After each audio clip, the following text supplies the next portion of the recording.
Inclinons nos têtes un instant. Notre Père Céleste, nous te remercions ce soir pour l'amour de Dieu qui est répandu dans nos cœurs par le Saint-Esprit. Comment Jésus est venu sur la terre. Il est mort pour nous les pécheurs. Il est ressuscité le troisième jour selon nos Écritures et est assis à la droite de sa majesté divine, vivant pour intercéder sur base de notre confession. Et ce soir, nous confessons tous nos péchés, nos offenses, le péché de transgression, le péché d'omission. Tout ce que nous avons à avoir dit ou pensé n'était pas agréable à tes yeux. Père Céleste, nous venons humblement maintenant devant le Seigneur Jésus, demander que son sang expie nos péchés. Nous ne voulions pas le faire, Seigneur, pardonne-nous. Tu connais nos cœurs. Nous te prions de sanctifier chaque personne ici ce soir par ta sainte présence et que ta grande et auguste présence baptise chacun de ton esprit.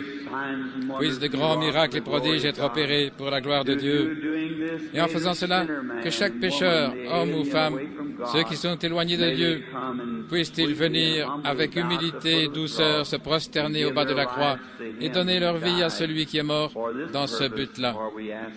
Car nous le demandons à son nom. Amen. Vous pouvez vous asseoir.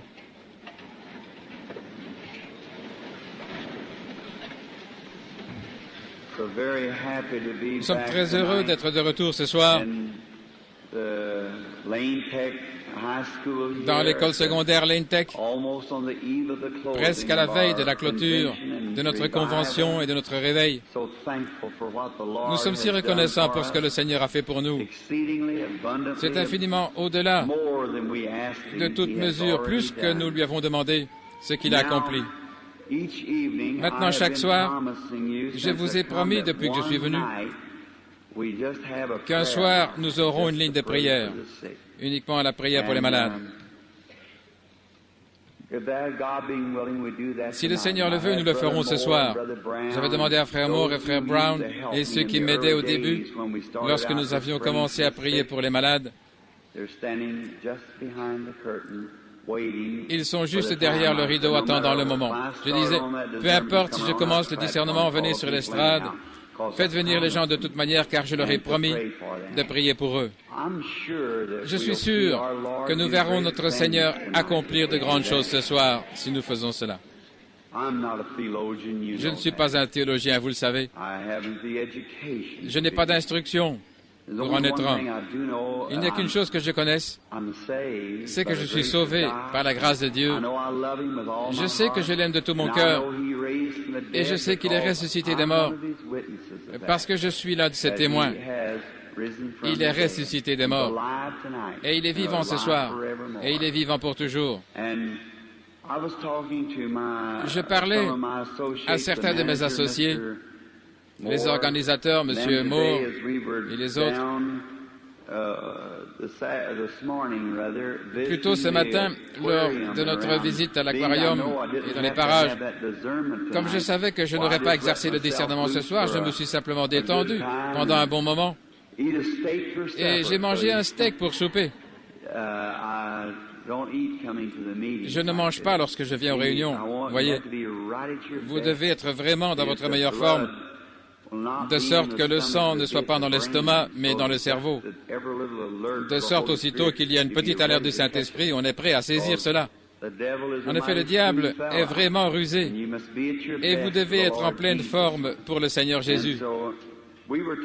Ainsi, nous parlions ce matin, et ils ont dit, « Cela ne vous ferait-il pas du bien de sortir, vous détendre ?» Et j'ai dit, « Oh là là, c'est merveilleux. » Et nous avons rencontré un petit frère, là, venant de Géorgie, avec qui nous avions eu des réunions, frère Palmer, un frère très bien. Nous l'avions rencontré ainsi que d'autres ministres dans la salle des aquariums ce matin. Et nous étions très contents. Je pensais que j'allais en attraper un dehors une fois de plus lorsque je suis venu au musée. Oh là là, quelle a été ma légitime indignation quand je suis entré là. Un homme il y a 25 millions d'années. Où donc étaient Adam et Ève à ce moment-là? C'est vraiment du non-sens. C'est le diable, absolument. J'ai dit, je voudrais me rendre là et choisir un sujet et leur dire de venir ce soir à l'Intech, nous allons redresser ça. Cette histoire est fausse.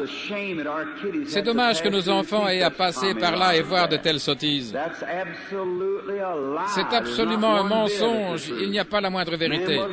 L'homme n'est pas venu sur la terre jusqu'à il y a 6000 ans lorsque Dieu forma le premier homme, Adam et Ève. C'est vrai. Ces choses-là n'existent pas. Descendez d'une grenouille ou quelque chose comme un singe ou quelque chose comme ça. C'est un mensonge et pas un seul mot n'est vrai. C'est le diable dans les derniers jours. C'est juste comme on me l'a appris qu'avant Moïse, avant Caïn, lorsque Dieu allait former la semence du juste au travers de Caïn, voyez-vous comment le diable agit pour arrêter cela du temps de Moïse? Il a noyé les enfants pour se saisir de cet élu de Dieu qui venait du temps de Christ. Il a fait tuer tous les enfants de 2 ans et moins pour essayer d'arrêter cela. C'est l'un des trucs de Satan aujourd'hui pour briser la foi de la jeune génération. Une pareille sottise. Darwin, non monsieur, je ne crois à aucune de ces éthiques, tout est faux. J'aimerais prendre la place de William Jennings Bryan à ce sujet pendant un instant. Il a tort, absolument tort. S'il a raison, alors Dieu a tort. Donc ceci est la vérité, ici même la vérité. La dernière fois où j'étais là, ils m'ont fait sortir, car il y avait une foule là-bas et je me suis assurément trouvé un bon sujet et je me suis vraiment mis au travail là-dessus. Ainsi, je ne crois pas, tout simplement. Si quelque chose est correct, c'est correct. Si c'est faux, c'est faux. Et cette chose est une malédiction pour le pays. Ainsi, je ne crois pas que pareille chose ait existé. Je ne crois pas que l'être humain descend d'une éponge ou du singe ou quoi que ce soit. Dieu a formé l'homme à son image et cela règle la question. N'est-ce pas drôle la façon dont toutes ces histoires fictives ont commencé? Oui. La vérité est plus étrange que la fiction, n'est-ce pas?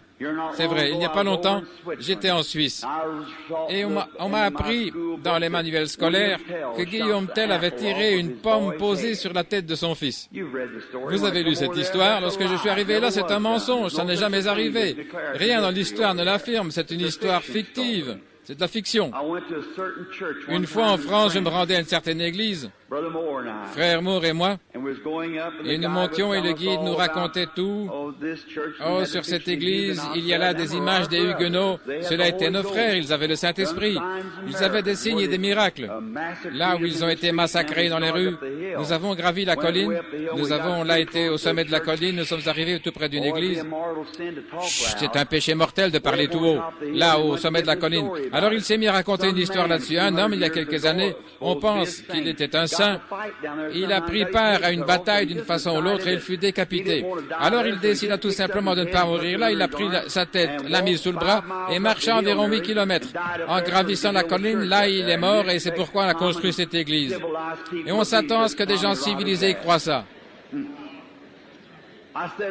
J'ai carrément parlé tout haut, et c'est étonnant qu'on ne m'a pas chassé. J'ai dit, c'est seulement par la foi, n'est-ce pas? J'aimerais vous dire que ma foi est trop faible pour croire cela. Je ne crois pas ça. Non, non. Oh non. Je crois simplement la Bible et ça règle la question. Ce que la Bible dit est la vérité. C'est juste tout ce qu'il en est. C'est ce dont je vis. Je voudrais en mourir et les autres qui sont morts sont partis au ciel par cela. C'est là donc que je voudrais aller. Nous en tenons donc uniquement à cette vieille histoire. Il est merveilleux, n'est-ce pas? Maintenant, ce soir, je vais juste parler un instant pour continuer notre histoire concernant l'Exode des enfants d'Israël. Ensuite, nous allons faire rapidement venir les gens qui ont des cartes de prière et prier pour eux. Et je crois que Dieu les guérira. Combien ici même? Faites voir ma main. Je voudrais vérifier quelque chose. Merci. Je vous aime aussi de tout mon cœur. Je voudrais vous demander quelque chose. Et j'ai toujours évité la pensée même de quelque chose appartenant aux êtres humains ou de n'importe quoi qui soit rattaché aux êtres humains. qui serait quelque chose divinement ou j'ai évité cela. Vous devez faire attention. Même la moindre petite chose. Alors il commence, quelque chose commence et ça se termine par un isthme. J'ai essayé de garder cela aussi clair que possible et pur dans l'humble ministère que le Seigneur m'a donné. Mais je me demande, voici ce qui a toujours achoppé ma foi sans cesse. Je me souviens ici à Zion City et à beaucoup d'endroits, j'ai observé non seulement les gens qui venaient pour que l'on prie pour eux, mais je faisais très attention à ce que l'ange du Seigneur me disait.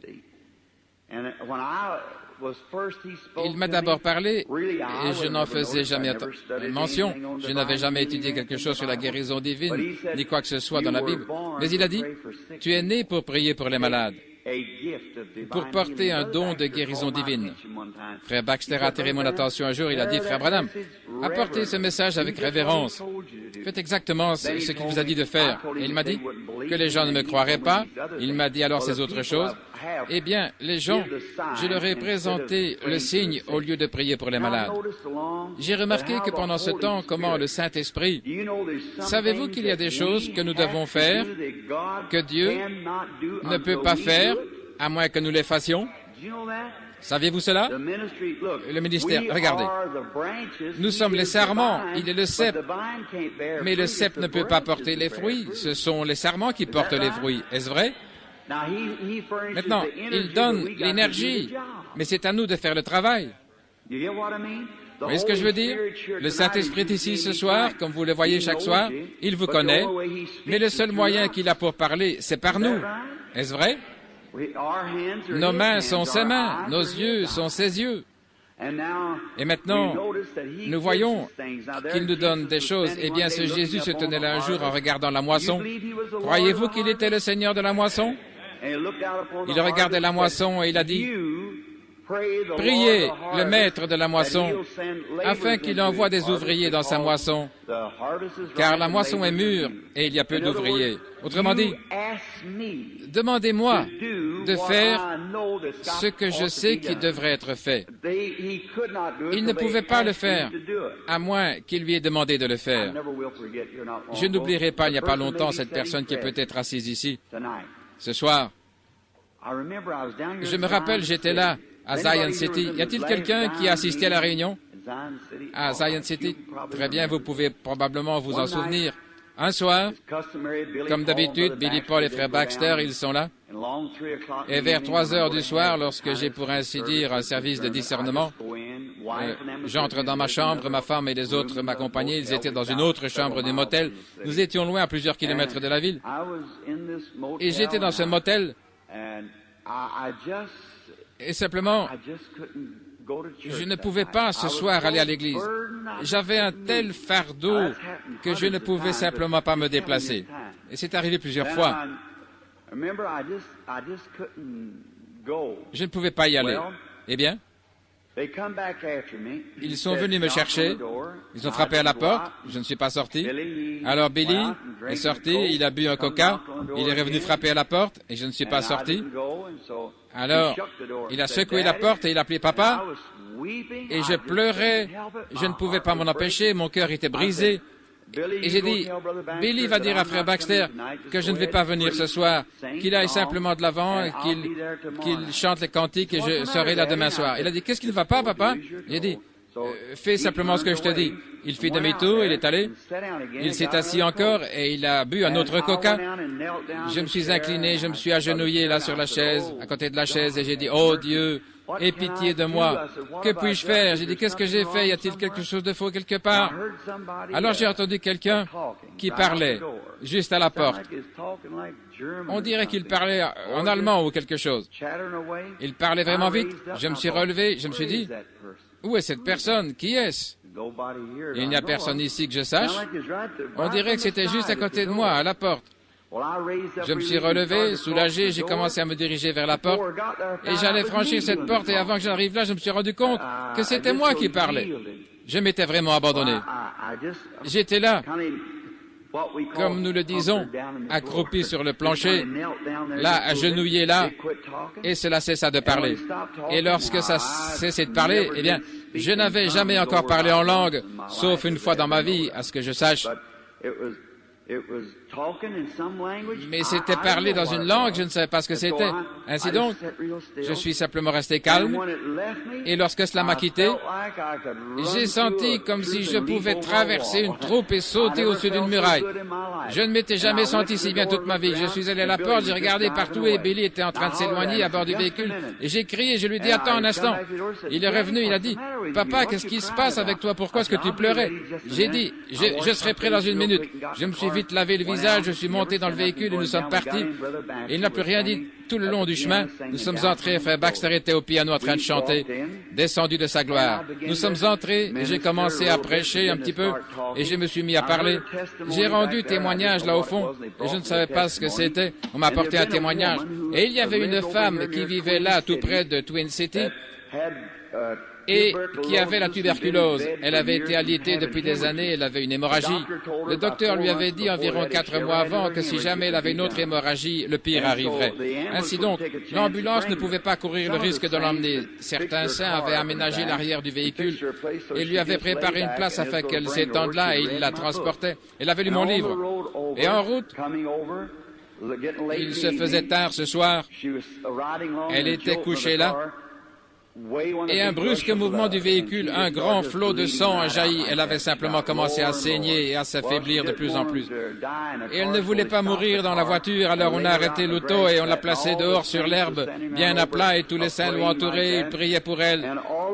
Et tout à coup, le sang s'est arrêté, elle s'est mise sur ses pieds, elle a couru sur la route dans tous les sens. Elle ne comprenait pas ce qui était arrivé, elle était parfaitement normale. Elle est entrée là, au fond, témoignant, j'ai vérifié ça, et c'était au même moment où cette femme se mourait que cela a parlé par moi, le Saint-Esprit intercédant en faveur de cette femme qui était là, mourante. Oh, voyez-vous ce que je veux dire? Le Saint-Esprit. Rappelez-vous l'histoire de l'opossum hier soir? La prière pour les malades. Comment cela a de l'effet? La prière de la foi guérira le malade. Plusieurs fois, par la vision, il est venu et il m'a amené à prier pour des gens.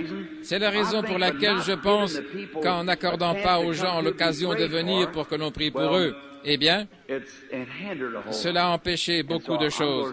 Ainsi donc, je vais essayer de commencer à faire cela, même si je dois consacrer certaines soirées à la réunion dans ce but. Que le Seigneur vous bénisse richement, soyez en prière. Nous allons lire une petite portion de la parole de Dieu, car nous savons que sa parole ne faillira pas. La mienne faillira, la vôtre faillira. Nous pouvons nous donner des rendez-vous et des promesses que nous espérons tenir, mais parfois nous ne pouvons pas les tenir. Mais lui ne donne jamais une promesse sans pouvoir la tenir. Il accomplira toujours sa parole. Nous allons maintenant dans Nombre, chapitre 13, et au verset 30, nous lisons ceci. Et Caleb fit taire le peuple devant Moïse et dit, « Montons directement et prenons possession du pays, car nous sommes bien capables de le faire. » Que le Seigneur ajoute ses bénédictions à sa parole. Hier soir, et les 2 dernières soirées, nous avons enseigné une petite session sur le livre de l'Exode,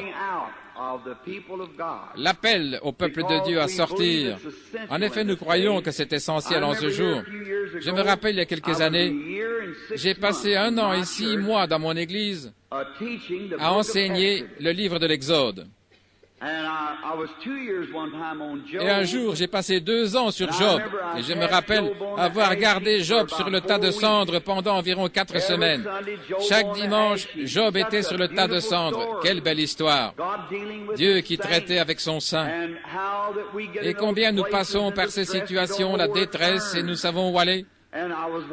Et je poursuivais au point culminant, et une sœur bien-aimée, que son cœur soit béni, elle a dit, « Frère Branham, j'apprécie chaque minute, mais quand allez-vous relever Job de son tas de cendres? » Oh là là! Eh bien, Dieu l'en a relevé par une victoire. Maintenant, j'aime ces vieilles pépites, pas vous?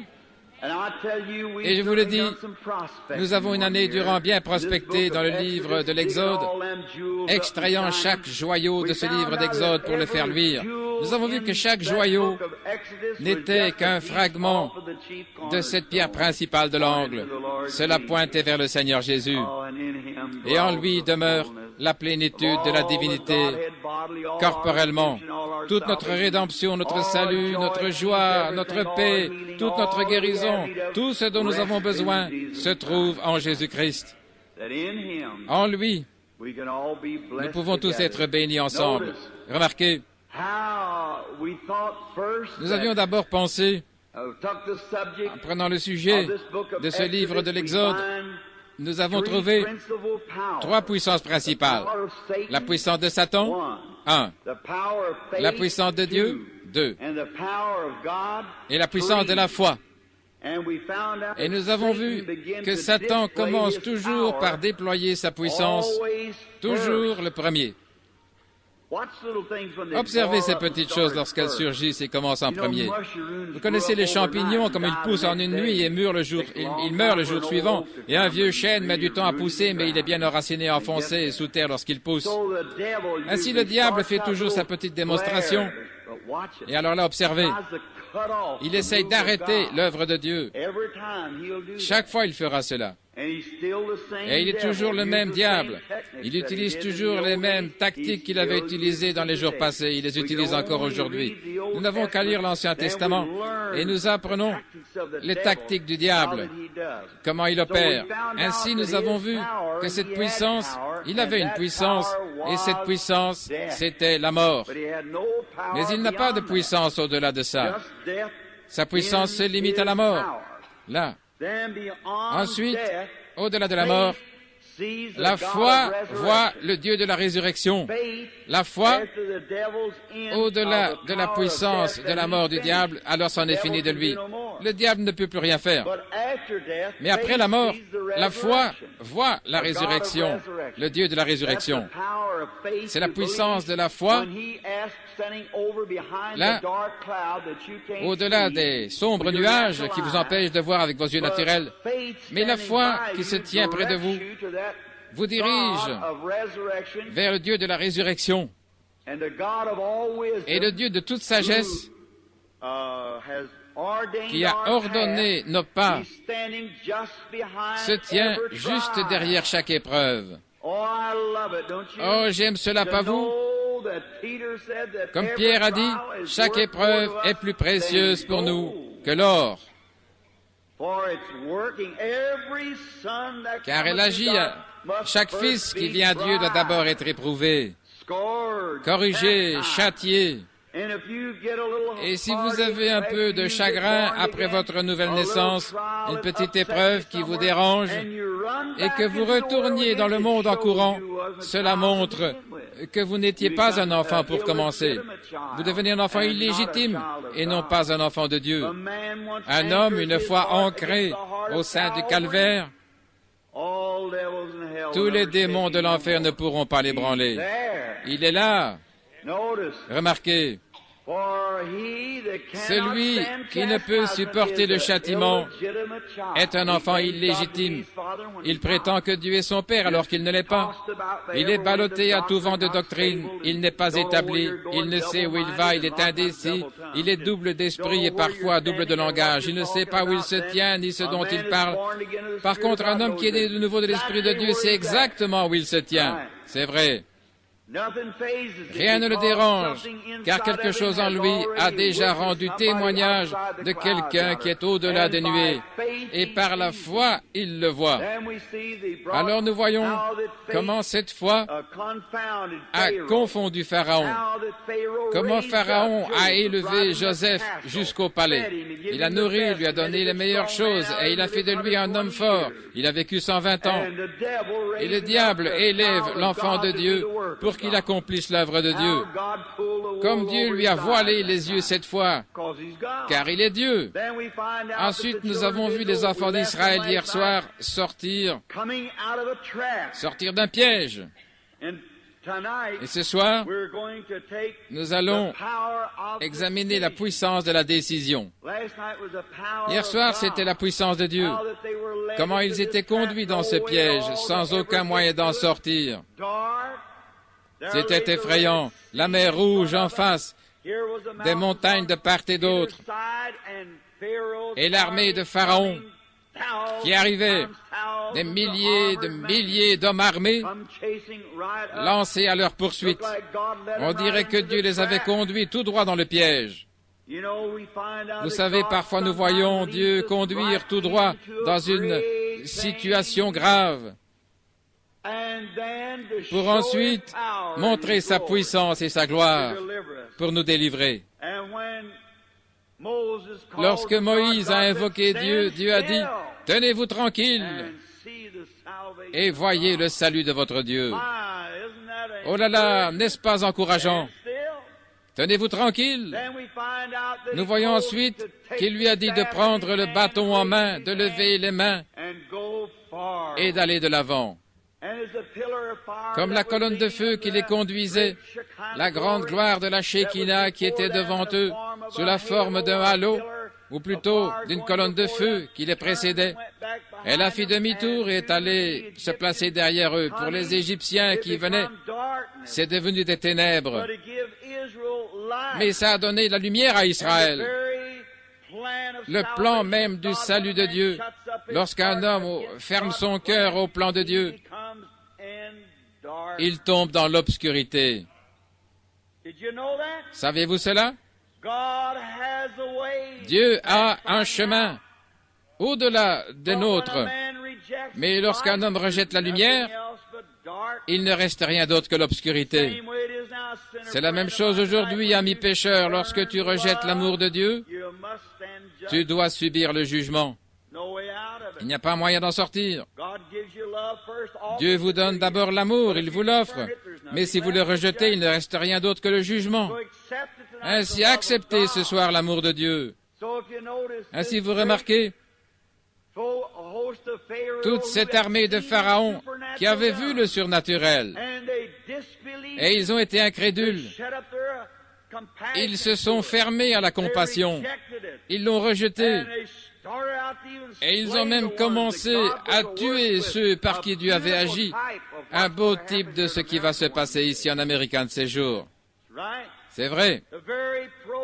Le programme même auquel ils cherchent à coller toutes sortes d'étiquettes depuis des années, les traitant de fous, de saints exaltés, toutes sortes de noms, ils se privent de la lumière.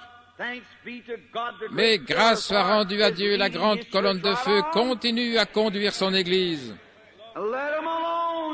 Laissez-les tranquilles, a dit Jésus. Si un aveugle conduit un autre aveugle, ils tomberont tous les deux dans la fosse. La même lumière qui a frayé un chemin pour Israël a aveuglé les yeux de Pharaon. Les mêmes eaux de jugement qui avaient noyé le monde entier ont sauvé Noé et sa famille, ce prédicateur de justice. Le même Saint-Esprit dont il se moque et se raille, la puissance de guérison divine emportera l'Église dans l'enlèvement un jour et vous laissera ici pour passer par le jugement. Amen. Pensez-y. Quel jour ce sera après avoir rejeté la miséricorde? Jésus a dit, ils diront, donnez-nous un peu de votre huile, allez en acheter. Pendant qu'ils allaient, essayant de prier pour être exaucés, l'époux vint. Et il y eut des pleurs, des gémissements et des graissements de dents. Ne soyez pas dans cette foule-là. Venez, marchez dans la lumière, comme il est dans la lumière. Et vous avez communion les uns avec les autres, alors que le sang de Jésus-Christ, le Fils de Dieu, nous purifie de tout péché. Il nous donne communion les uns avec les autres. C'est alors que les méthodistes peuvent vraiment serrer la main aux baptistes. Vous savez, j'aime cette vieille religion à l'ancienne mode. Pas vous? Elle vous fait aimer tout le monde. Savez-vous ce que ça fera? Cela fera amener quelqu'un en salopette à entourer de ses bras quelqu'un en smoking et à l'appeler frère. Certainement. Amen. Cela amènera une dame qui est en robe de soie à s'asseoir à côté de celle qui est en calicot et à l'entourer de ses bras et l'appeler sœur. Cela détruit certainement les murs de séparation et cela nous rend tous les mêmes en Jésus-Christ. Amen. Alors nous avons communion les uns avec les autres, pendant que le sang de Jésus-Christ, le Fils de Dieu, continue de nous purifier de toute injustice, alors que nous marchons et vivons dans la présence du Roi, sous la gloire de la Shekinah du Seigneur Jésus, où la verge d'Aaron avait bourgeonné. Amen. On avait mis la verge d'Aaron là, une branche morte d'amandier. Mais lorsqu'elle est passée sous la gloire de la Shekinah, tout ce qu'elle avait été a été restauré. Il en est de même du pécheur lorsqu'il passe sous la gloire de la Shekinah du Saint-Esprit et que le voile tombe derrière lui. Tout ce qu'il est censé être, la qualité de fils de Dieu, bourgeonne en lui à nouveau. Amen. Rappelez-vous, c'est en une nuit que cela avait bourgeonné, fleuri et donné des amandes. Les fruits de l'esprit, l'amour, la joie, la longanimité, la bonté, la gentillesse, la patience.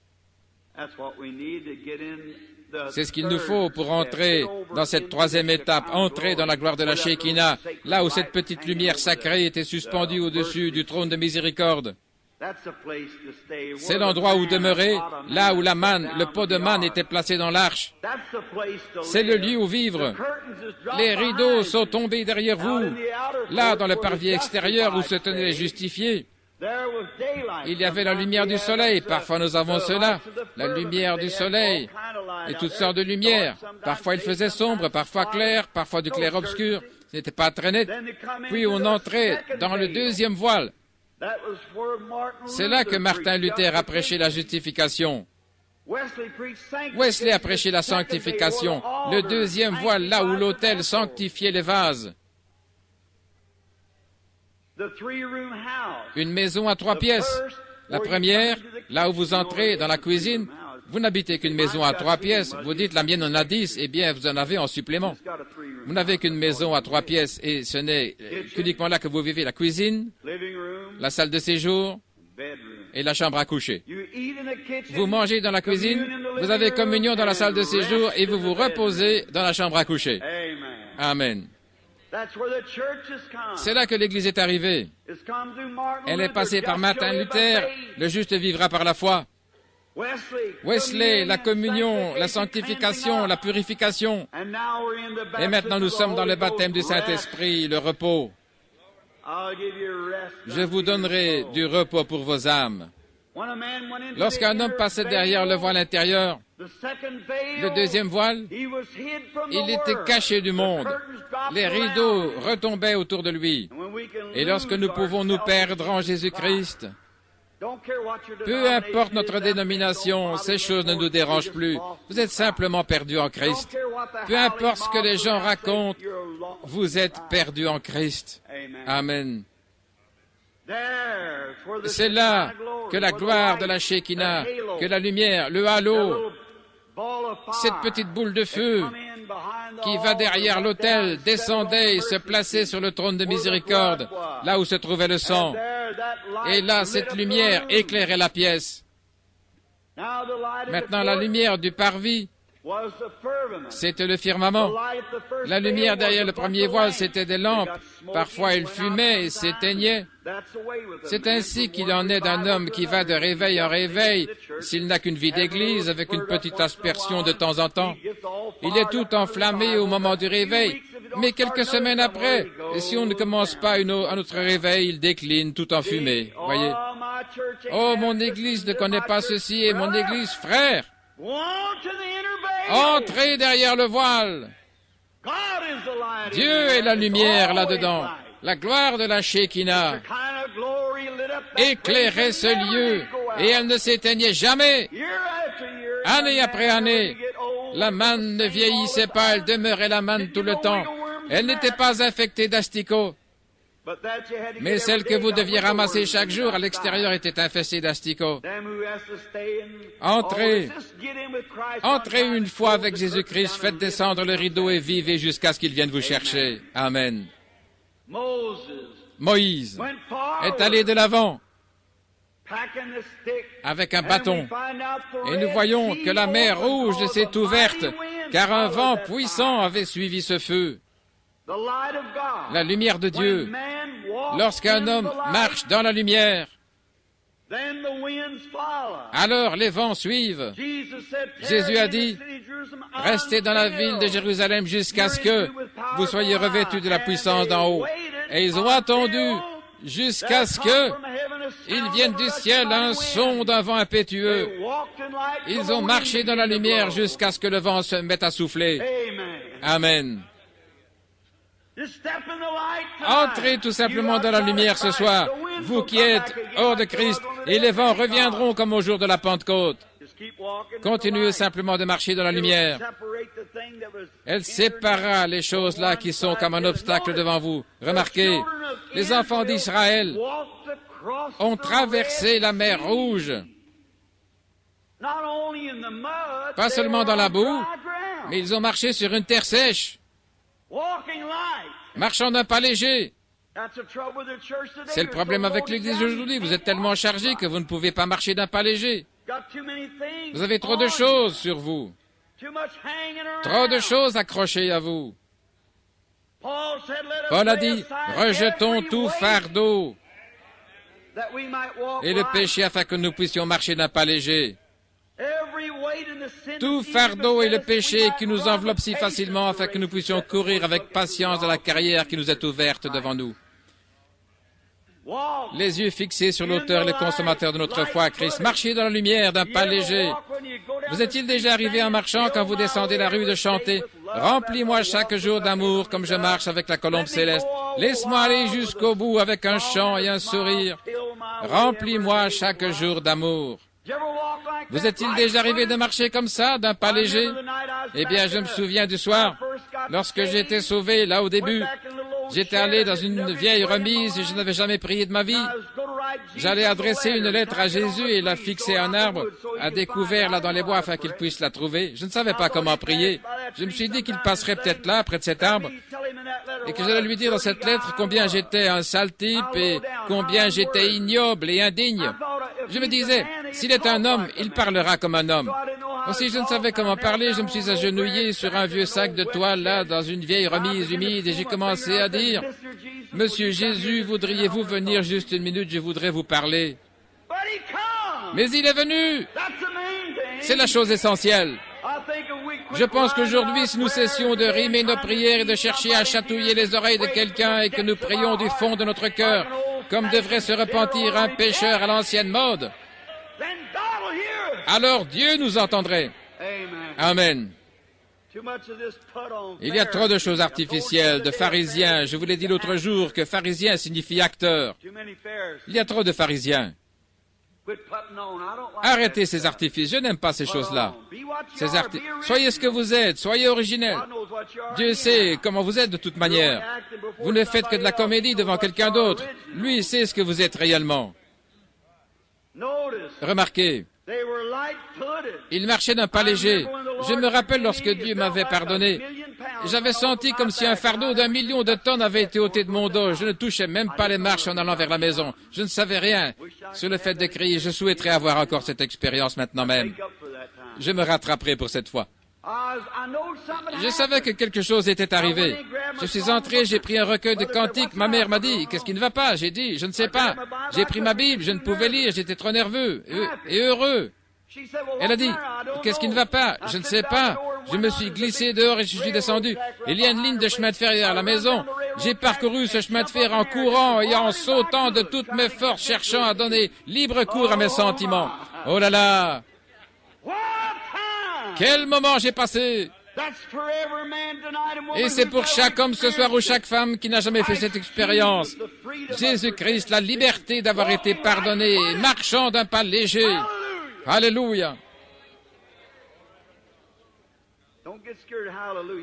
N'ayez pas peur parce que je dis Alléluia, ça veut dire gloire à Dieu. Vous savez, il est digne de toute louange que vous pouvez lui rendre. Remarquez, marchant d'un pas léger, et voilà, venir derrière eux ces imposteurs, ces gens qui les suivaient, ces Égyptiens bien chargés. Nous voyons que leurs roues se sont brisées et qu'ils se sont noyés. Vous savez ce que Dieu a fait? Il a effrayé ses chevaux. Ces chevaux savaient qu'ils faisaient quelque chose de mal. Ils portaient une bande de pécheurs sur ce chemin. Pourquoi n'avons-nous même pas un sens comme les chevaux? Ils savaient qu'ils agissaient mal. Il y a autrefois un vieux mulet qui portait un prophète rétrograde. Il a été effrayé par l'ange. Il voyait l'ange, Balaam. Ces chevaux savaient qu'ils agissaient mal, et la Bible le dit, et ça rend la chose vraie si c'est la Bible qui le dit. La Bible dit qu'il a effrayé les chevaux de Pharaon. Ils avaient déjà fait une grande distance, et ils ne se rendaient pas compte, mais les chevaux en savaient mieux. Et le même chemin qui avait permis à Israël de passer en suivant la lumière et en suivant Dieu, et qui les avait amenés à la victoire parfaite, tua les agresseurs égyptiens et les noya. Oh, je crois qu'ils passèrent par là dans l'esprit. Vous savez, c'est là le problème de l'Église aujourd'hui. Elle n'entre pas assez dans l'esprit. Nous restons trop en nous-mêmes. Oh là là, si seulement vous pouviez sortir de vous-même assez longtemps. Vous dites, vous savez, notre Église, nous avons notre train-train, notre routine. Qui se soucie de votre routine? Je souhaiterais que vous sortiez de votre routine là assez longtemps pour être sauvés de toute manière. Soyez sauvés. Sortez de la routine. Nous ne nous soucions pas de la routine. Entrez dans l'esprit, alors vous verrez les choses s'accomplir. Une fois, un vieux prophète était tout agité parce que quelqu'un était allé le voir. Ce n'était pas correct de sa part de venir. Il était un peu indigné. Et vous savez ce qu'il a fait? Avant que l'Esprit vienne sur lui, il a dû chanter quelques bons vieux cantiques spirituels. Alors il est entré dans l'Esprit. Il a commencé à voir des choses. Il a eu des visions.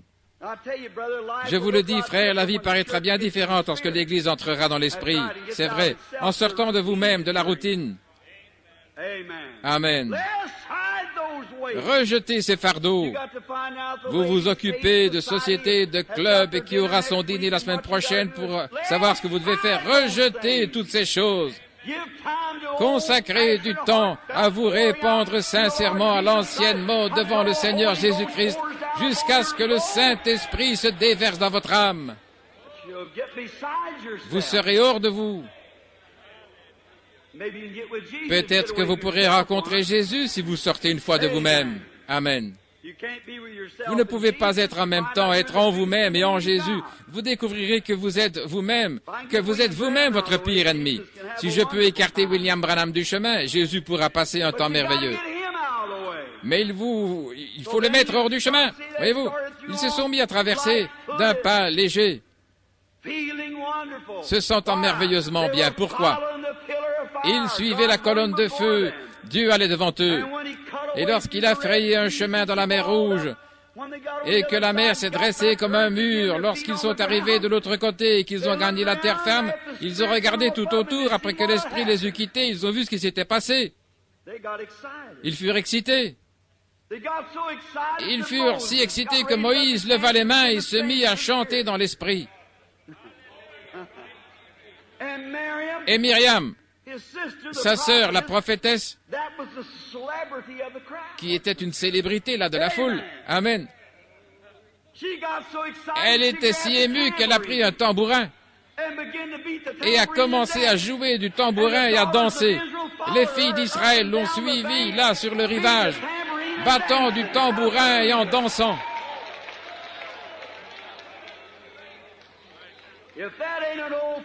Si ce n'est pas une réunion pentecôtiste à l'ancienne mode, je n'en ai jamais vu de ma vie. Frère, si ceci est la pluie de l'arrière-saison, celle-là devait être de la première saison. Alléluia! Qu'est-ce que c'est? Le même Saint-Esprit, la même colonne de feu, le même Rédempteur, marchant dans la lumière, allant de l'avant. Quel temps! Maintenant, ils n'avaient pas de nourriture après avoir traversé. Ils n'avaient pas de nourriture. Ils transportaient juste assez de pain pétri sur la tête. Là, les enfants avaient réclamé du pain. Ils avaient donc tout mangé. Dieu avait promis de pourvoir à tous leurs besoins. Ainsi, ils sont allés dormir ce soir-là, peut-être sans pain. Quand ils se sont réveillés le lendemain matin, ils ne se sont pas fait de soucis. L'Église était alors dans l'esprit, ils avançaient. Ils avaient vu la gloire de Jéhovah. Ils avaient vu ce que ça signifiait de suivre les commandements. Ils avaient vu la fin de la puissance du diable. Ils avaient vu la puissance de la foi ramener la victoire. Pouvez-vous faire cela ce soir? Vous dites, Frère Branham, le médecin a dit que j'ai la tuberculose et ceci, cela.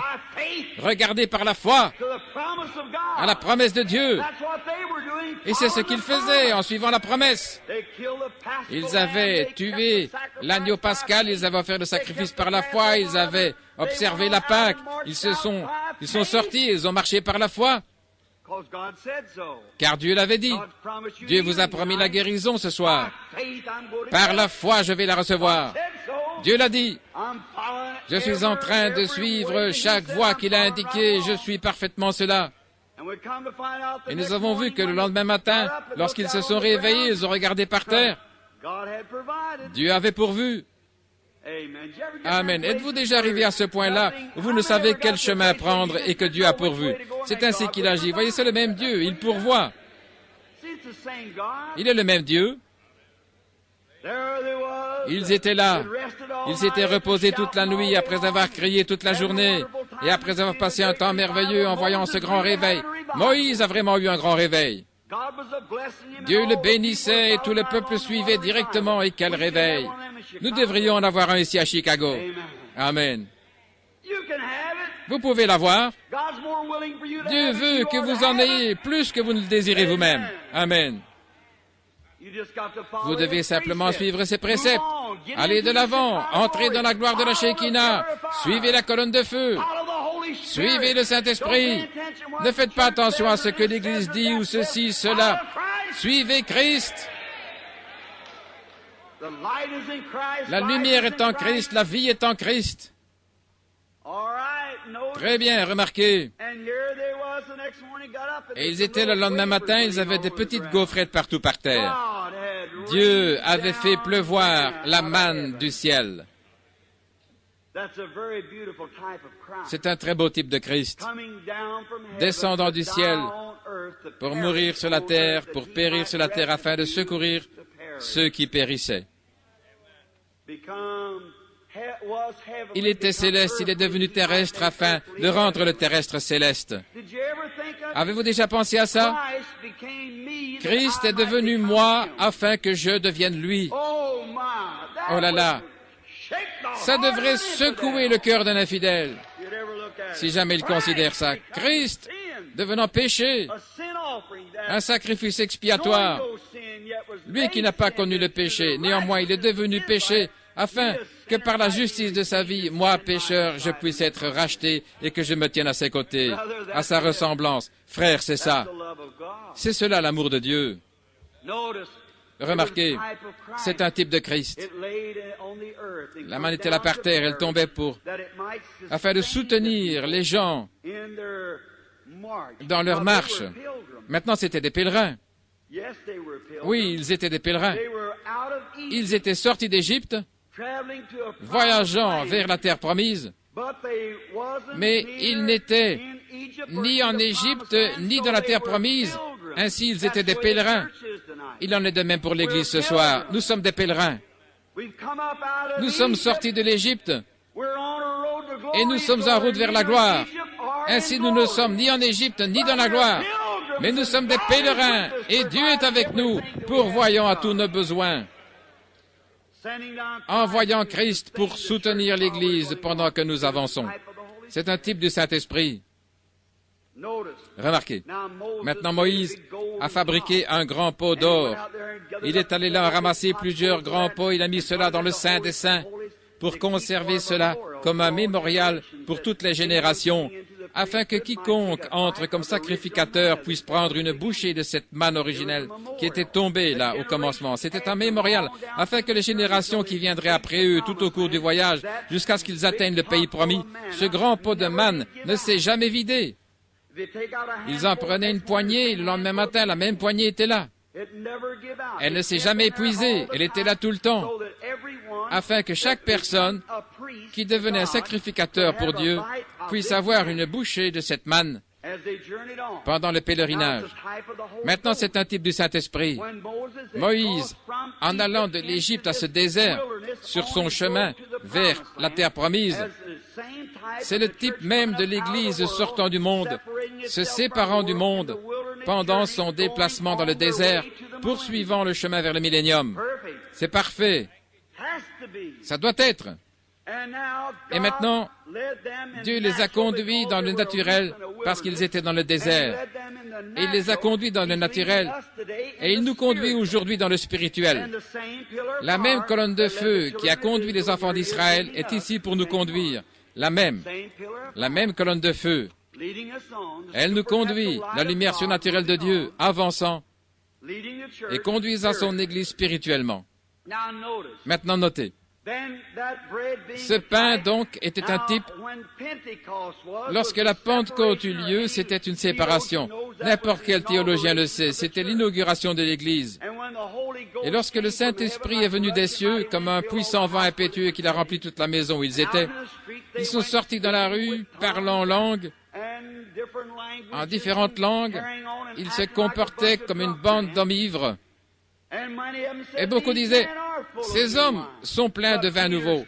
Mais Pierre s'est levé et a dit, vous, hommes de Jérusalem, vous qui habitez en Judée, sachez ceci, écoutez mes paroles. Ces gens ne sont pas ivres comme vous le pensez, car c'est la 3e heure du jour. Mais c'est ça. Et si ceci n'est pas ça, je vais garder ceci jusqu'à ce que ça arrive. Je me contente de ceci, je crois que c'est ça. Je crois que c'est cela. Et lorsqu'ils ont vu la hardiesse de ces hommes, qui ne pouvaient même pas lire leur nom, et la prédication de Pierre, la Bible dit qu'il était ignorant et illettré. Mais à voir sa prédication, ce puissant guerrier du Saint-Esprit, ils ont dit, « Hommes, frères, que pouvons-nous faire pour être sauvés ?» Et Pierre leur dit, « Repentez-vous, chacun de vous, et soyez baptisés au nom de Jésus-Christ pour le pardon de vos péchés, et vous recevrez le Saint-Esprit. » Cette chose qui nous est arrivée, cette manne que nous mangeons, il a dit, cette promesse est pour vous, pour vos enfants, et pour tous ceux qui sont loin, en aussi grand nombre que l'Éternel notre Dieu les appellera. Qu'est-ce que Dieu disait là? La même chose qu'à Moïse. Autrement dit, cette manne du Saint-Esprit qui a commencé à tomber à la Pentecôte était pour soutenir l'Église.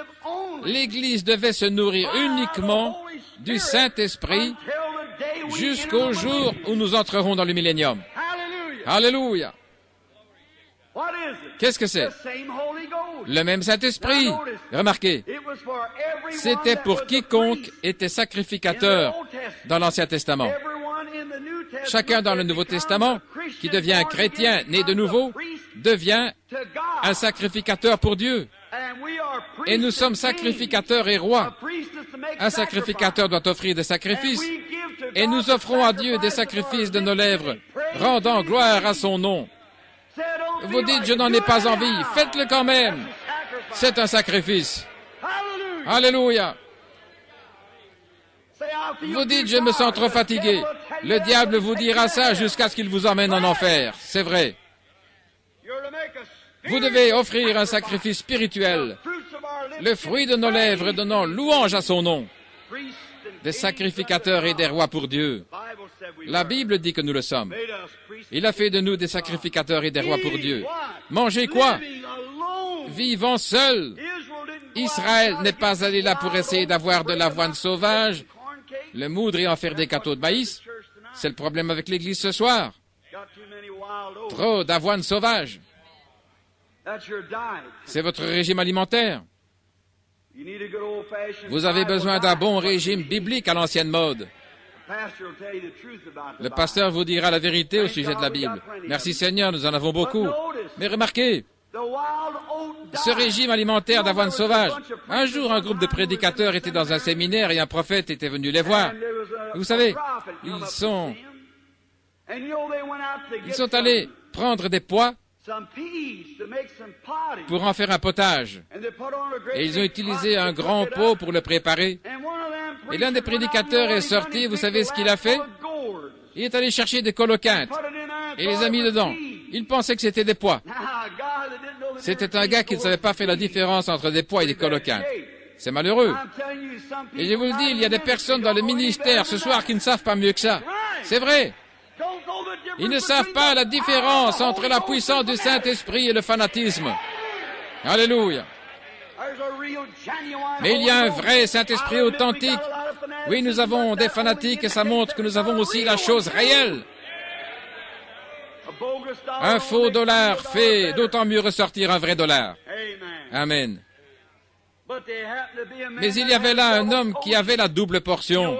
Savez-vous ce qu'il a fait? Il est tout simplement sorti, il a pris une poignée de farine et il a jeté là-dedans. Il n'a pas détruit le pot, il n'a pas détruit le potage, il a tout simplement pris une poignée de farine et il l'a jeté dedans. Il a dit, mangez, il y a la vie dans le pot. Qu'est-ce que la farine représentait? Eh bien, l'offrande de farine, un sacrifice provenant de l'offrande de farine. Elle parlait de Christ. Elle était moulue, on devait moudre chaque grain de la même manière, montrant que la farine dans le sac montrait que Jésus-Christ était le même hier, aujourd'hui, éternellement. Et si Christ, en ce jour-là, a pu apporter la vie dans le potage empoisonné, ce sera la même chose aujourd'hui. Mettez Christ dans un gâchis de doctrine empoisonnée. Il apportera la vie, la guérison divine et la résurrection, la puissance du Saint-Esprit, juste comme au commencement. Ce dont nous avons besoin aujourd'hui, c'est Christ dans son Église et de s'éloigner de ce tas de docteurs en théologie au long nez que nous avons. Alléluia. Vous pensez que je suis fou? Peut-être que je le suis, mais laissez-moi tranquille, je me sens bien en étant fou. Laissez-moi tranquille. Laissez-moi me perdre moi-même et trouver la chose, Seigneur, en toi. Je suis bien plus heureux ainsi qu'autrement. Très bien. Notez, la farine a fait la différence. Il a dit, ne jetez donc pas tout cela. Prenez simplement la même matière, cela vous donnera la vie. C'est ce que Christ fait.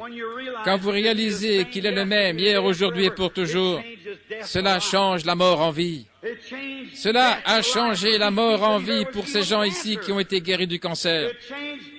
Cela a changé les ténèbres en lumière la semaine passée lorsque ces deux femmes aveugles ont été guéries. Et cela change chaque fois la mort en vie, chaque fois que vous croyez et que vous prenez Christ en vous. Vous découvrez que la mort se change en vie lorsque Christ entre. Amen. Croyez-vous cela de tout votre cœur? Si vous pouvez le croire, Dieu vous récompensera. Alléluia. De la mort à la vie, parce que Christ a été mis là. Que pensez-vous de cela, frère? Croyez-vous cela? Amen. C'est la vérité. De la mort à la vie, parce que Christ est venu. Ils sont allés ramasser de cette manne. Vous savez, David doit en avoir goûté un peu. Avez-vous déjà goûté de cette manne spirituelle? J'ai vu des gens en prendre tellement qu'ils se léchaient les lèvres. Je l'ai fait moi-même. C'est un vrai jubilé gastronomique. Amen. Spirituellement parlant. Oh là là, ça vous rassasie. Vous savez, quand vous êtes faible et que vous prenez un bon repas, comment vous vous sentez? Quelqu'un peut aller voir le médecin. Docteur, je suis malade et je me sens faible. Et il lui demande, quel est le problème? Je ne sais pas, il lui posera des questions d'ordre physique. Eh bien, tout est en ordre. Quand avez-vous pris votre dernier repas? Oh, j'ai mangé un biscuit avant-hier. Frère, vous avez tout simplement faim. C'est le problème avec l'Église aujourd'hui, c'est l'anémie. Parce qu'ils ne prennent pas assez de nourriture spirituelle. S'ils ont la Bible, frère, cela injecte le sang de Christ dans les veines du croyant. La nouvelle vie, la vie vient du sang. Amen. L'état anémique de l'Église, c'est pitoyable. Ils ont des joues pâles. Oh là là. Nous avons besoin d'une transfusion pour nous faire démarrer. Amen. Remarquez cela. David en a parlé. Il en a tellement pris qu'il a dit « Ma coupe déborde ». Oh, j'aime quand ça déborde, pas vous. Il y en a beaucoup qui se tiennent tout près pour en attraper. Vous savez, c'était un berger et il portait un petit sac sur le côté avec du miel. Lorsqu'une brebis tombait malade, on mettait du miel sur un rocher. En effet, il ne voulait pas tellement que la brebis lèche le miel, mais comme elle aime le sucre, il voulait qu'elle consomme le calcaire du rocher, car le limon a des vertus thérapeutiques. Ainsi, il déversait du miel sur le rocher et amenait la brebis malade à lécher le miel. Et en léchant le miel, elle léchait aussi le rocher. Et cela guérissait toujours la brebis malade. Oh frère, nous en avons toute une gibecière pleine de miel ce soir. Amen. Et nous allons placer cela sur Jésus-Christ, pas sur une dénomination. Nous allons placer ça sur Jésus-Christ au lieu convenable. Et vous les brebis malades, mettez-vous à lécher très vite. Et voyez si ça ne vous guérit pas. Cela a le goût du miel sur le rocher. Amen. Ouvrez votre cœur et réjouissez-vous devant Dieu, et vous aurez un peu de ce rocher de temps en temps. Quelle pierre! Le rocher des âges! Alléluia! Oh, combien j'aime ça! Vous demandez rocher des âges? Oui, monsieur. Vais-je marcher, frère Branham, comme les autres? Oui. Marchez dans la lumière. Il vous amènera partout. Vous savez que Dieu, dans la Bible, a dit qu'il les a portés sur des ailes d'aigle. La Bible le dit. Eh bien alors, Israël a dû être porté sur les ailes d'aigle. Pas étonnant qu'il n'ait pas dû marcher dans la boue. Êtes-vous déjà monté sur les ailes d'un aigle pour marcher? Il n'y a pas longtemps, j'étais dans les montagnes. J'étais cow-boy et j'allais souvent dans les montagnes. Et la semaine prochaine, je devrais faire la même chose. Pas tellement pour chasser, mais pour simplement observer la nature. J'aime Dieu et je le vois dans la nature. Vous pouvez le voir dans les étoiles, le coucher du soleil, chaque brin d'herbe, dans le vent. Vous pouvez le voir partout si seulement vous regardez. J'avais des jumelles, c'était au printemps dans les pics Coral, à environ 150 km de Denver, vers la vallée de la rivière Troublesome. Hereford Association, et j'étais là en train de m'occuper du bétail, donner du sel. Je me suis arrêté et j'ai attaché mon cheval. Je suis allé m'asseoir en pensant, oh Dieu, regarde là. Je composais un petit poème. Je composais souvent des poèmes. Je me suis levé et j'ai dit, j'ai la nostalgie de ce lointain nord-ouest où les ombres tombent derrière la montagne. Je voyais un coyote aux aguets dans la brume mauve. J'entends hurler le loup dans les pâturages et dans un canyon. J'entends gémir un puma dans ces montagnes lointaines de cristal à la frontière de l'Arizona. Oh là, autour de cette sauge pourpre, la nuit, on voit ce feu de camp osciller dans une dimension comme celle-là. On entend le vieux coyote hurler. Je me suis avancé là, j'ai mis du sel, quelques blocs là. J'ai réuni des chevaux, je les ai attachés, je me suis rendu au sommet. J'ai levé les yeux, j'ai vu une scène, je me suis demandé, oh Dieu, tu m'as amené ici juste pour t'adorer. J'avais les mains levées, je tapais du pied. On aurait pensé qu'il y avait un fou là-haut si l'on m'avait vu. Et je passais un bon moment là en me réjouissant dans l'esprit. Vous aimez ça? Être simplement seul avec Dieu. J'ai fait sortir les jumelles de la sacoche là. J'ai entendu un cri là-haut. J'ai regardé et une maman aigle passait un moment terrible avec sa nichée. Elle était très haut là sur les rochers et là où ils font leur nid. Et j'avais des jumelles et je voyais très bien cet aigle. Elle essayait de faire sortir ces petits aiglons. Oh là là, ils étaient dérangés. C'est ainsi que parfois Dieu fait. Il essaie de faire sortir ses aigles. Il pense qu'il est fâché contre eux. Il vous fera monter par ici et par là. Il met quelques épreuves sur votre chemin. Il essaie de vous aider. La vieille mère aigle les a un peu poussés et les a amenés tous sur ses ailes. Et elle a pris son envol. Elle est descendue au bas de la montagne et les a placés là dans de verts pâturages. Là, il a étendu ses ailes et ses petits aiglons se sont agrippés. Ils sont allés là. Ils n'avaient jamais été sur l'herbe auparavant. Et ils ont commencé à gazouiller, courir, faire des plongeons, culbuter les uns sur les autres. Si jamais vous avez vu ces petits oiseaux tout blancs se culbutant, quel jubilé ils avaient en picorant dans l'herbe. J'ai dit, pour moi, ça a l'air d'une réunion du Saint-Esprit de l'ancien temps. Eh bien, c'est ainsi que je le faisais. Il ne se souciait de rien, et la vieille maman aigle a pris son envol et est allée très loin sur un gros rocher escarpé au-delà des crevasses. Et je l'ai vu arranger ses plumes, prendre position et observer. Et ces aiglons étaient là à gazouiller et à se précipiter les uns sur les autres. Je me suis dit, c'est exactement ainsi, une bonne réunion du Saint-Esprit à l'ancienne mode.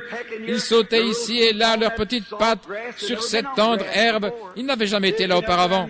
Ils étaient restés dans un nid dégoûtant. Si jamais vous avez vu un nid d'aigle, oh là là, c'est une chose horrible, c'est puant avec des vieilles ronces. Je pensais, c'était la même chose. J'étais dans ce monde nauséabond et Jésus m'en a fait sortir un jour. Il a placé mes pieds, alléluia, sur un tapis de gloire.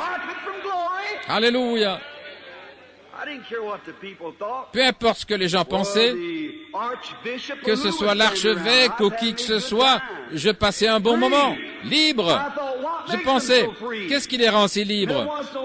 Chaque fois d'un moment à l'autre, ils tournaient leur petite tête, vous savez quoi? Je regardais, ce n'était pas loin de moi, en me servant de mes jumelles, ça les rapprochait. Ils tournaient leur petite tête et regardaient de côté. Je pensais, qu'est-ce qu'ils regardent?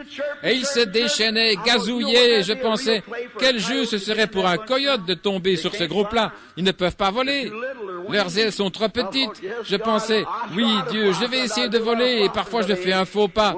Mais l'un de ces jours, mes ailes pousseront. C'est vrai, l'Église aura des ailes. Alors j'ai remarqué pourquoi ces petits oiseaux gardaient leur tête tournée d'un côté, leurs petits yeux noirs tournés vers le haut. Ils observaient leur mère, qui était quelque part très haut. Elle observait pour voir s'il n'y avait pas des coyotes, pour voir ce qui allait arriver. Mon cœur a commencé à fondre. Je me disais, oui, notre mère qui nous a mis au monde est aussi, nous a fait sortir du vieux nid du monde. Et il a escaladé les remparts de la gloire. Il est assis là, la majesté divine dans les lieux très hauts. Ses yeux sont sur le passereau et je sais qu'il veille sur moi. Pourquoi me ferais-je du souci? Peu importe le monde, je ne crains aucun mal.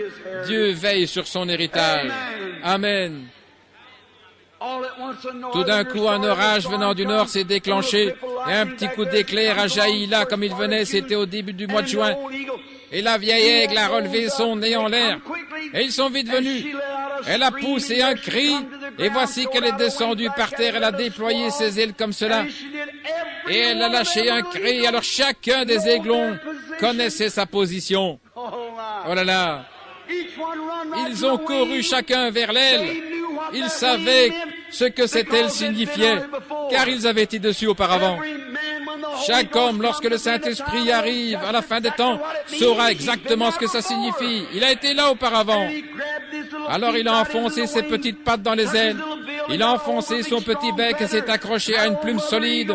Et cette vieille mère aigle, avec ses ailes qui frémissaient un peu, elle s'est élevée dans ce vent et s'est dirigée vers le creux qui était dans le rocher. Et le vent soufflait à 80 km/h.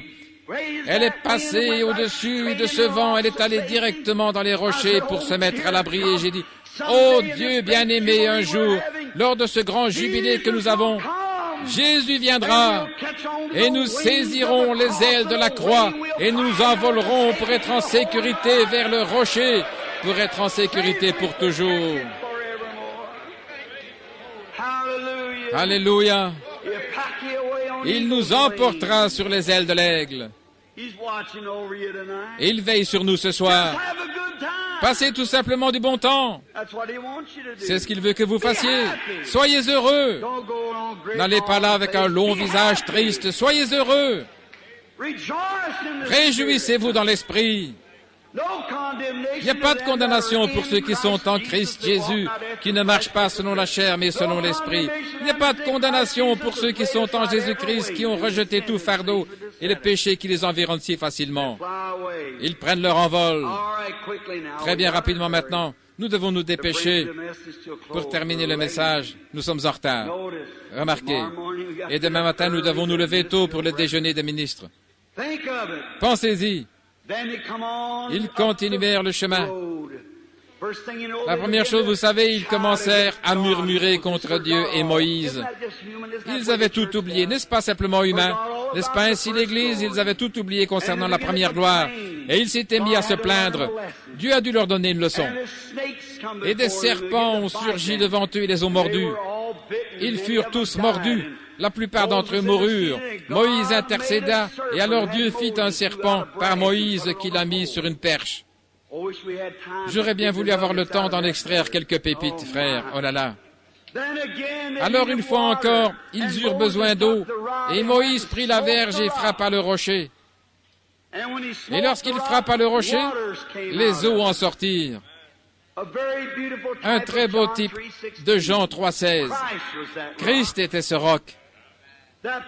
Les gens périssaient par manque d'eau, et Dieu a tant aimé le monde qu'il a donné son Fils unique afin que quiconque croit en lui ne périsse point, signifiant l'esprit, les eaux de la vie, mais qu'il donne la vie éternelle à ceux qui croient en lui. Remarquez, ce n'était pas la verge de Moïse, c'était la verge du jugement de Dieu. C'est avec cela qu'il a amené le jugement sur l'Égypte. Il a amené le jugement. Et remarquez, c'était une verge du jugement qui a frappé le rocher. Et c'était le jugement de Dieu, le jour où vous en mangerez, vous mourrez, qui ont frappé Christ. La mort a frappé Christ, le jugement de Dieu. Et cela a amené la vie au peuple qui périssait. Comme c'est beau. Ne l'oubliez pas. Et voici autre chose. Une fois, ils avaient besoin de quelque chose à manger. Après avoir trouvé de l'eau dans le rocher, ils allèrent là et virent que les abeilles avaient fait une ruche et ils trouvèrent du miel sur le rocher. Accourez simplement au rocher. Ils sont arrivés à Kadesh Barnéa. Nous sommes sur le point de terminer maintenant et de clôturer le service pour commencer la ligne de prière. Remarquez, ils arrivèrent à Kadesh Barnéa.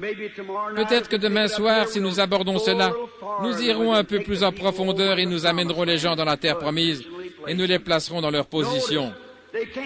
Ils sont arrivés à Kadesh Barnéa et c'était autrefois le siège du jugement du monde. Cet endroit avait un très grand puits, une grande source. Il y avait beaucoup de petites sources qui en sortaient. C'était comme une palmeraie dans le désert. Quel bel endroit! Un type du grand siège du jugement de Dieu au ciel, où la parole de Dieu est un code de loi. Et là s'exerce le jugement du trône blanc du ciel. Et chaque petite source représente une église d'où proviennent les jugements de Dieu par la prédication du jugement. Et lorsqu'ils sont arrivés là, à la frontière de la terre promise, Alléluia, à la frontière, c'est là qu'ils ont fait une grosse erreur. Ils se sont arrêtés à la frontière. Laissez-moi vous dire ce soir, frères dans le clergé, ce n'est pas de m'en prendre à vous, je vous aime, et vous savez cela. Mais il y a trop de prédicateurs frontaliers aujourd'hui. Amen. Qui restent à la frontière. Dieu ne veut pas que vous restiez à la frontière. Traversez. Amen. La promesse est juste de l'autre côté. Ainsi, on a envoyé des espions, un de chaque tribu, il y en avait 12, et on les a envoyés de l'autre côté. Et à leur retour, quel rapport? 10 d'entre eux ont dit, nous ne pouvons pas le faire, nous ne pouvons pas le faire, oh là là, l'opposition est trop grande. Mais là se trouvaient Caleb et Josué qui ont dit, nous pouvons le faire. Amen. Oh, les murs sont hauts, c'est vrai. Des gens enfermés derrière des murailles et ils sont tellement grands que nous avons l'air de sauterelles, c'est vrai. Mais vous voyez, 10 d'entre eux étaient des théologiens et ils regardaient à ce qu'ils pouvaient voir intellectuellement. Mais Caleb et Josué regardaient à la promesse de Dieu. Dieu avait dit, je vous l'ai déjà donné, allez vous en emparer. Alléluia. Et c'est cela le problème avec les gens aujourd'hui, concernant la guérison divine et tout. Alléluia. Ça vous appartient, allez vous en emparer. Dieu vous a promis de marcher, frère. Croyez-vous cela? Vous devez vous en emparer. Dieu vous a promis la vie, frère. Croyez-vous cela? Emparez-vous-en. Dieu vous a promis la joie, frère. Le croyez-vous? Emparez-vous-en. Dieu a dit, je vous le donnerai. C'est à vous. Mais il ne serait pas correct que Dieu vous envoie tout ça simplement comme ça. Il leur a donné le pays. Mais c'est à eux de nettoyer. Amen. C'est à vous. Mais il ne va pas le faire à votre place. Vous devez prendre possession du pays vous-même. Il vous l'a donné. C'est à vous. Levez-vous et possédez-le. Alléluia. C'est votre choix. Si vous voulez murmurer comme les 10 autres, vous allez errer dans le désert plus longtemps, si bien que demain soir, vous continuerez à être malade. Mais si vous êtes prêt à vous en emparer, ça vous appartient. Quelle sorte de choix allez-vous faire? Je prendrai Jésus et sa promesse, et je dirai au diable qu'il est un menteur. Amen. Dieu a dit, voici les signes et les miracles qui accompagneront ceux qui auront cru. Ils imposeront les mains aux malades et ils seront guéris. C'est un bon pays, a dit Josué. C'est un pays merveilleux. Josué, toi et Caleb, n'êtes-vous pas contents que cela soit un bon pays? Je le suis. Amen. Josué et Caleb avaient ramené l'évidence initiale qu'ils avaient été quelque part de l'autre côté. Je suis si heureux ce soir que nous ayons des témoins dans l'Église qui ont été quelque part, qui ont quelque chose, qui sont revenus avec l'évidence du Saint-Esprit. Qu'il est le même ce soir qu'il était le jour de la Pentecôte. Alléluia. Faites votre choix. Allez-vous prendre position avec les théologiens qui disent « Eh bien, nous ne pouvons pas nous en emparer, nous sommes passés par l'âge de Wesley, ceci, nous ne pouvons tolérer un autre fanatisme, nous ne pouvons pas le tolérer. » Fini de telles sottises. Dieu a dit que Jésus est ressuscité des morts et il est le même hier, aujourd'hui et pour toujours. Nous pouvons nous en emparer, ça nous appartient. Nous en sommes capables. Gloire! Alléluia. Ce dont nous avons besoin ce soir, c'est de le faire. Alléluia. C'est à vous. La promesse est pour vous et pour vos enfants et ceux qui sont ici à Chicago et pour tous ceux que le Seigneur notre Dieu appellera. La liberté du choix. Pour moi, il est le même. Pour moi, il gardera sa promesse. Pour moi, il a été meurtri pour ma transgression, il a été brisé pour mon iniquité.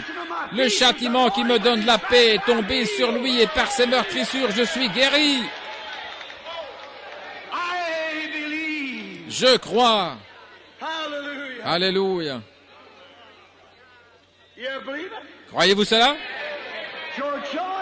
C'est votre choix maintenant. Nous sommes à la frontière. Nous avons traversé beaucoup de dangers et de pièges. Je suis déjà passé par là. C'est la grâce qui m'a gardé sain et sauf jusqu'ici en suivant cette sainte Bible et c'est la grâce qui m'accompagnera. Amen. La promesse, nous sommes à la frontière ce soir. La Bible dit, je souhaite par-dessus tout que tu prospères en bonne santé. C'est à vous. Dieu l'a promis. Et la promesse est tout aussi valable pour vous que pour Israël. Il a dit, je vous ai donné ce pays. J'enverrai mon ange, cette colonne de feu devant vous pour vous conduire vers ce lieu. La guérison divine vous appartient. Dieu vous l'a promise. Il a envoyé le Saint-Esprit. Il vous a conduit ici. Emparons-nous-en. Amen. C'est à vous. Le même Dieu qui a fait la promesse à Israël vous l'a faite. Et il est le même hier, aujourd'hui, pour toujours. Il envoie les mêmes signes, les mêmes prodiges et les mêmes miracles. Maintenant, il ne va pas vous forcer. Il faudra vous en emparer. Et dès que vous le réclamerez, il y aura un vieil Amoréen qui se tiendra là. Bottez-le hors du chemin. Un vieux gars qui dira, attendez une minute, vous êtes excité. Ce vieux gaillard, bottez-le hors du chemin. S'il est petit et qu'il dise, eh bien, votre maman dit, oh, qu'il est vraiment beau, mais il sera comme son papa. Chassez-le. Le pays vous appartient. Eh bien, le docteur un-tel peut offrir une belle prière. Ça ne change rien. Dieu donne la promesse. Si l'incrédule est contre la parole de Dieu, mettez-le dehors. La promesse vous appartient. Alléluia. Peu importe combien cela paraît beau et innocent, vous pouvez avoir des clochers, des sanctuaires et dire « Amen » comme un veau en train de mourir, mais ça ne change pas la parole de Dieu. Dieu a dit que nous pouvons nous en emparer. C'est à vous. La promesse est pour nous. Alléluia. Oh, je me sens religieux. Je sais que ce Saint-Esprit est ici. La même colonne de feu qui a conduit les enfants dans le désert jusqu'à la terre promise. Il est ici avec nous ce soir et il a même permis de le photographier à plusieurs reprises. Il accomplit les mêmes signes et prodiges. De quoi avons-nous peur? Par la foi. Ne vous faites pas de soucis, je me sens comme Caleb et laissez-moi traverser. Amen. Ils ont dit, oh, ils sont plus grands. Ça ne fait pas de différence. Goliath se vantait aussi. Mais un jour, il a rencontré David. Amen. Le diable a déjà dit, les jours des miracles sont passés. Il est entré dans tous les prédicateurs, il a prêché cela partout. Mais un David s'est levé il n'y a pas longtemps. Amen. Et lui a coupé la tête. Et je vous le dis que l'armée d'Israël est en train de les battre du nord au sud, de l'est à l'ouest. Partout dans le monde, les grandes campagnes de guérison prouvent que Jésus est ressuscité des morts et qu'il est le guérisseur. Alléluia. Le Saint-Esprit est notre David. Amen. Il est le leader de ce groupe, nous le croyons. Parlons-lui une minute avec la tête baissée. Père, toi qui as dit la foi est une ferme assurance des choses, la substance des choses qu'on espère, une démonstration de celles qu'on ne voit pas. Par elle, les anciens ont obtenu un bon témoignage. Nous comprenons que le monde a été formé à partir des choses qui ne sont pas visibles. Ô Dieu, avant même qu'il y ait une terre ici, tu as tout simplement prononcé la parole, et la poussière et le sable et les rochers, les érosions sont venus à l'existence, car Dieu avait parlé. Je peux voir sa parole sortir de ses lèvres, parcourir les ténèbres et les atomes commencer à se briser et le monde venir à l'existence. Ce même Dieu a été suspendu là-bas à la croix du calvaire et il est mort. Il a été meurtri pour nos transgressions et par ses meurtrissures nous sommes guéris. Oh Dieu, nous réprimandons chaque démon de doute qu'il y a dans le bâtiment. Ôte cette ombre ce soir et que chaque homme et chaque femme qui passera ici croit de tout son cœur que Jésus va les guérir. Puisse-t-il quitter l'estrade ce soir avec les mains levées en l'air en criant, louant Dieu, sachant que Jésus a promis cela et qu'il est fidèle à sa promesse. Accorde le Père, ôte toute obscurité et doute et que le Saint-Esprit règne de manière suprême. Guéris et sauve chacun, car nous le demandons au nom de Christ. Amen.